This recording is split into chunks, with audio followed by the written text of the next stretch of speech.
giving glitz, glam, and goosebumps. Ang Binibining Pilipinas 2024 Coronation Night kagabi. Sa opening number, present ang beauty queens na nag-represent ng Pilipinas sa nakalipas na 6 na dekada.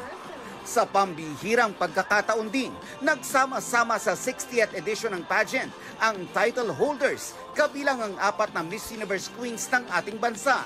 Sa pangunguna yan ni Gloria Diaz, Margarita Moran, Pia Wurtzbach at Catriona Gray. Sa huli, ang Abras Pride na si Myrna Esguera ang nag-uwi ng Binibining Pilipinas International 2024 crown and title. Introduction pa lang,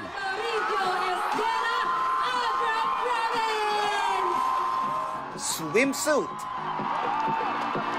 pati ang question and answer portion, stand out na si Esguera. We believe that we can, and thanks to them all. Thank you.